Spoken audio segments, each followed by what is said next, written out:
Mga friends, welcome back.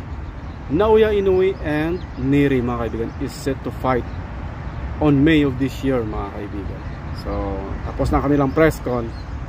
Pero ako, mga kapatid, my wild opinion ko dito is just maaaring makansila ang kanilang laban or ma-reschedule, mga kapatid.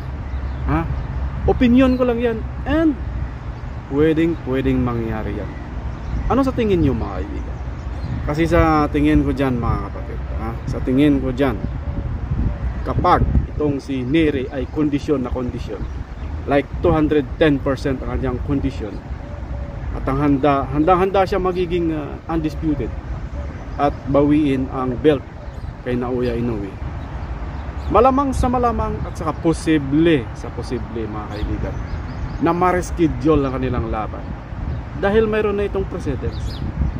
Nangyari na ito kay Stephen Fulton, di ba?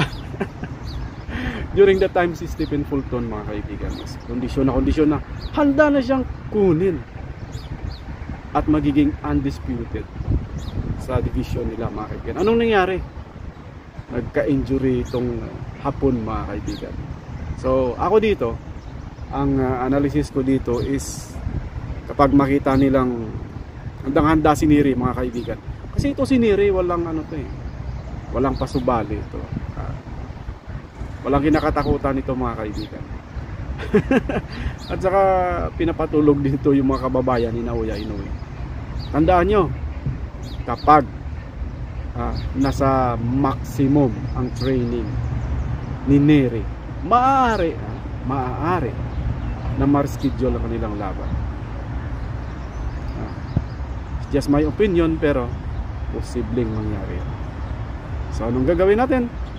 Antay-antay lang tayo, saka abang-abang. Ging.